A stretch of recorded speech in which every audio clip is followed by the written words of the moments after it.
What's up, everybody? Hanging out. I would imagine just chilling on this Thursday evening. AD Nightly, you are listening to. Thanks, everybody, for being here. And like and subscribe. On to the YouTube channel and also AD Nightly, the RSS feed. You can find the podcast AD Nightly. Just search that. And you shall find this very daily show, where I give my curt opinions on massive issues. So, not trying to, go talk too much about, just people always like drag on and on and on about this, that, and the other thing. Like, come on, just be succinct a little bit about some stuff. Say less. That's what people say. The cool kids. So, in that spirit, we're doing this nice short show that we do here. We, as in me, myself, and I. So it is what it is. Just hanging out here in the basement for now. I'm not trying to, paint this picture that I'm like, super struggling or unhappy because, happiness at the end of the day, it is a choice. And it is annoying to say that because there's a lot of reasons for me to be unhappy, for everybody to be unhappy, but it's a lot. Actually, to maybe think a little bit more about what I think about this, go check out my Substack where I do I write up about movies, things that happen. My latest one was about the fictional happiness economy, which seems like a real driver in just today's culture. I don't know, just something I thought of, wanted to get out there. And we've got a couple stories today. We'll get through those quickly. It won't be a long show today. And yeah, let's see. We'll start with this Wikipedia story. This is from BBC.com. Wikipedia legally challenges flawed online safety rules. Wikipedia is taking legal action against new Online Safety Act regulations. It says could threaten the safety of its volunteer editors and their ability to keep harmful content off the site. The Wikimedia Foundation, the nonprofit which supports the online encyclopedia, is seeking a judicial review of rules which could mean Wikipedia is subjected to the toughest duties required of websites under the Act. Lead counsel Phil Bradley Schmeig said it was, quote, unfortunate that we must now defend the privacy and safety of Wikipedia's volunteer editors from flawed legislation. The government told BBC it was committed to implementing the act, but could not comment on ongoing legal proceedings. It's thought this is the first judicial review to be brought against the new online safety laws, albeit a narrow part of them, but experts say it may not be the last. Quote, the Online Safety Act is a vast scope and incredibly complex. Ben Packer, a partner at law firm Linklaters, told the BBC. The law would inevitably have impacts on UK citizens' freedom of expression and other human rights, so as more of it comes into force, quote, we can expect that more challenges may be forthcoming, he told BBC. These will add the array of challenges the Act already faces, from claims its burdensome rules are forcing harmless small websites to close to those who the law and its enforcement are too weak and not up to the job. So here's a little snippet in the BBC article about why Wikipedia is unhappy. The OSA requires the regulator Ofcom to categorize platforms according to a number of factors, including how many users they have and what features they offer. Those designated Category 1, the highest level, will face additional duties to keep users safe. In very simple terms, sites are most likely to be classified as Category 1 if they allow millions of UK users to interact and share content with each other and have systems that recommend content. These rules were originally designed to target the services where UK users were most likely to encounter harmful content, but Wikipedia is concerned they are so vaguely defined there is, quote, a significant risk, end quote, it will be included in Category 1. If that happened, the consequences for the army of volunteers who write and edit articles could be serious and would reach beyond the UK, the Foundation argues. It has singled out additional duties which could, in effect, require the site to verify the identities of its volunteers, something it fears could expose them to data breaches, stalking, vexatious lawsuits, or even imprisonment by authoritarian regimes. Let's see. So, a quote here. We would be forced to collect data about our contributors, and that would compromise their privacy and safety. And what that means is that people would feel less safe as contributors. Rebecca McKinnon, the Wikimedia Foundation Vice President of Global Advocacy, told the BBC. Now, my opinions on this.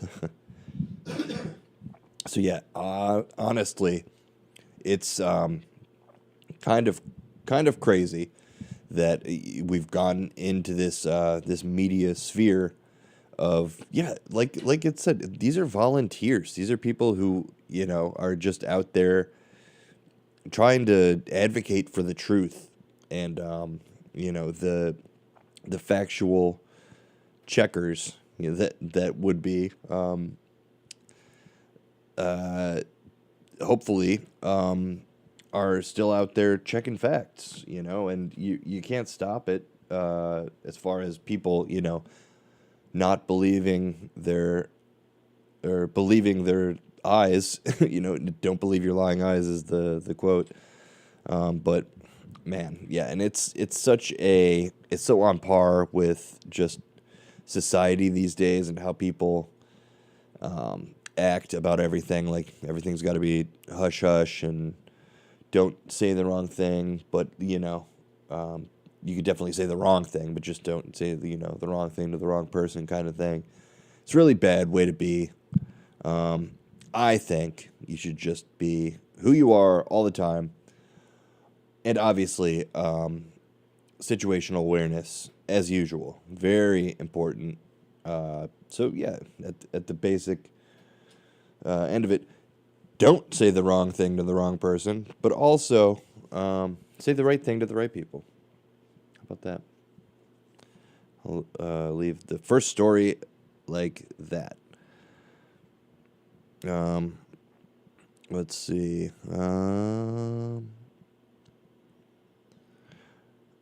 Oh, we got a new pope. New pope, everybody. And an American pope from Chicago. Cardinal Babb. New American Pope trolls Trump in very first speech. This is from thedailybeast.com. Newly elected Pope Leo XIV appeared to take aim at President Donald Trump Thursday during his first speech as pontiff. American board Cardinal Robert Prevost echoed the words of the late Pope Francis, a regular critic of Trump's, when he advocated for migrant rights, saying, quote, "We must seek together how to be a missionary church, a church that builds bridges, dialogue, and is always open to receive, like the square, with open arms. Everyone, all those who need our charity, our presence, dialogue, love," he said.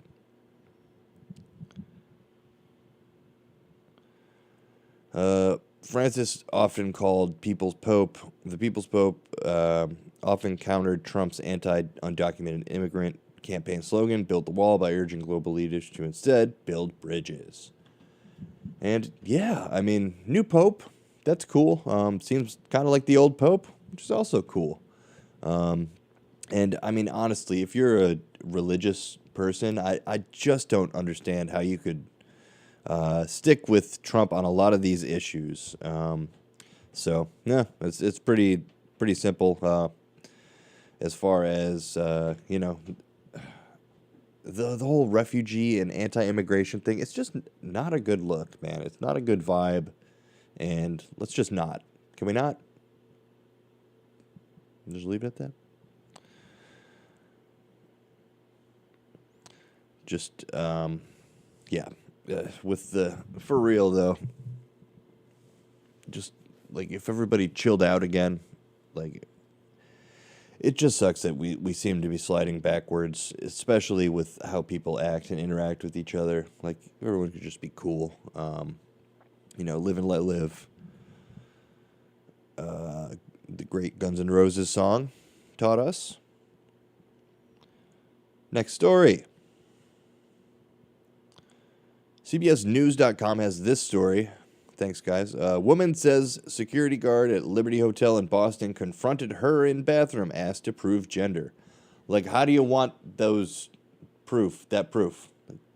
What a society we're in right now. Ugh, it's just humiliating overall, Baker said. The couple said they were in the women's lobby bathroom when a male security guard came in and started banging on the stall doors. Baker said she was in one of the stalls while Victor waited for her near the sinks. All of a sudden, saying, quote, all of a sudden there was a banging on the door. I pulled my shorts up and hadn't even tied them. One of the security guards there was telling me to get out of the bathroom, that I was a man in a woman's bathroom. I said, quote, I'm a woman. Victor heard the commotion, looked around the corner to see what was happening. I looked down and I saw her shoes, and that's when I was like, what is going on? She said. Baker was born a woman and identifies as a woman, but she says she was escorted out of the restroom, and then comments were directed at her from other women waiting in line. Someone said, get him out of here, referring to me. He's a creep, also referring to me, Baker said. Once in the lobby, the couple said the security guards asked for their IDs and checked their gender. Victor said things grew heated as the couple was ultimately told to leave the hotel. On Tuesday morning, the Liberty Hotel said it had finished an investigation into the incident and, quote, the security officer is being suspended from their position. It said all staff are being retrained on inclusive practices and guest interaction protocols. The hotel is also making a donation of a local LGBTQ plus organization. Do you really need my opinions on this? Like, be cool to people. Like, this is what happens when you start getting into people's business. You start just doing unintended consequential things, like this poor couple literally just going to the bathroom at a hotel they were probably having fun at, on some type of vacation or something. Like, geez, just let them be. I mean, this is what you get, and to hear the people, the commentary on the way out, to kind of ground this. Props to the people, the ladies who were escorted out for not, letting the rage take over. It would be tough to not, kind of make a scene out of that. Like, how would you like me to prove my gender? Like, are you literally asking? It's crazy. Really, really annoying. And scary. Not right. Incorrect. The worst.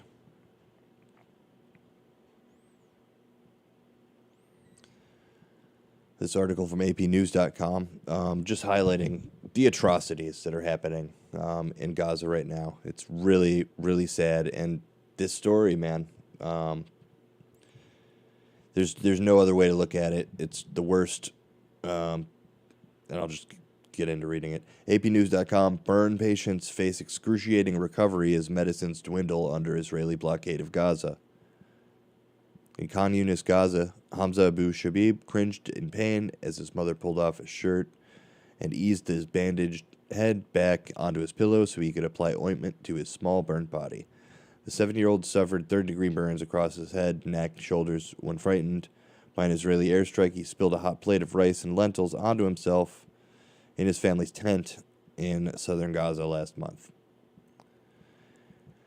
His recovery has been slowed by Israel's blockade now in his third month that bars all medicine, food, fuel, and other goods from entering Gaza. His burns have gotten infected.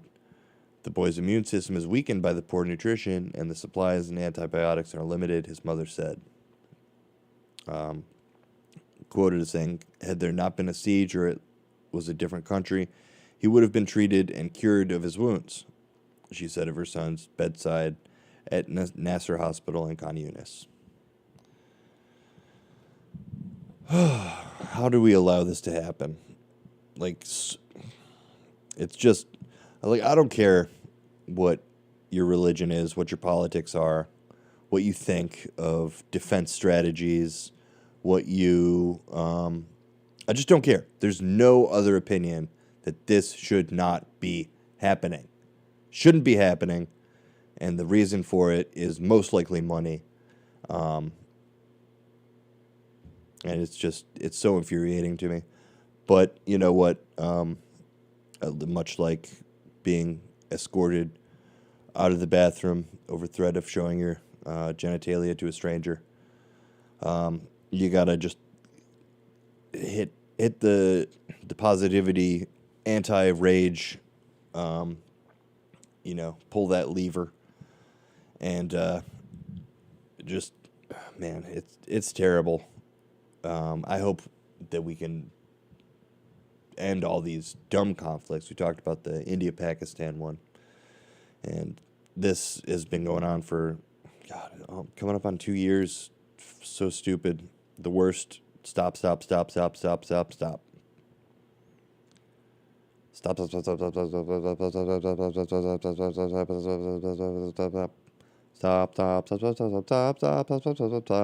Stop. Stop. Stop. Please stop.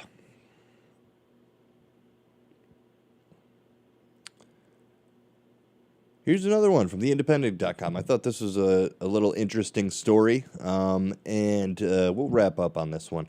Judge orders rapper The Game to sell his Calabasas mansion to pay sexual assault accuser. The, quote, hate it or love it rapper was ordered to pay more than $7 million to Priscilla Rainey, who accused him of sexual assault in 2015. The rapper Jaycon Terrell Taylor, better known as on the stage as The Game, has been ordered to sell his multi-million-dollar Southern California mansion to pay back a woman who accused him of sexual assault. Taylor, 45, was sued in 2015 by Priscilla Rainey, who alleged that the rapper inappropriately touched her during the production of VH1's reality series She's Got Game, on which she was a contestant. The, quote, hate it or love it rapper denied the allegations but failed to appear in court for the 2016 trial or any related hearings, leading to the default judgment. Rainey was awarded $1.13 million in compensatory damages for the alleged assault and an additional $6 million in punitive damages. Following years of Taylor failing to make payment, a judge approved Rainey's request that West Coast rapper sell his Calabasas home in order to help finance the more than $7 million judgment she was awarded. Taylor fought back against the ruling, insisting that because his home is his primary residence, it's protected under California's homestead exemption. The court, however, found that Taylor, quote, does not have qualifying interest in the property that would allow him to claim a homestead exemption. The filing added, therefore, the court does not reach the question of whether Taylor has met his burden to prove that he has continuously resided at the property. The 4-bed, 5-bath property is currently valued at $4,099,800. According to Zillow, it's described as a gated 2+ acre estate with a view of the canyon and Santa Monica Mountains. It also comes with a casita and its own private tennis court.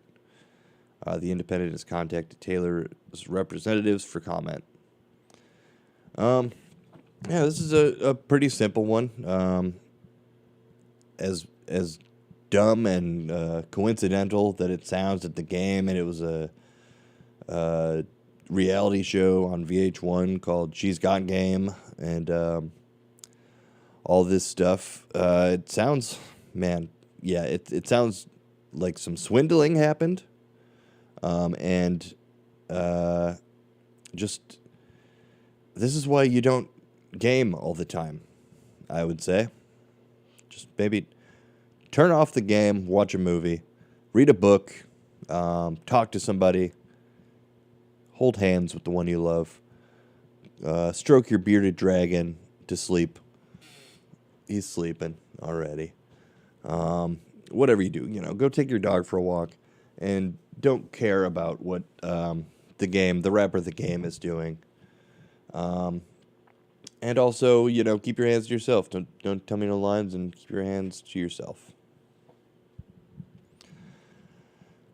AD Nightly, right here. It's a podcast. Been doing for a little bit here. Thanks so much. It's been about 10 years, come to think of it. Thanks so much for listening, watching. I would really appreciate some subscription and, some type of... what I'm hoping to do is roll this into a career, which I actually went to school for media, so... and started this podcast with a job in media. Have been doing media since then, so... I think it's not too much to ask, but either way, thank you so much, everybody, for being a part of this. And, reach out if you need me. Find me at Ben Boquist at WRMN1410.com, BentechGlobal@gmail.com. Keep my cell phone to myself. That's all right. And, that's it. Thanks, everybody. Thanks for listening. Happy Friday.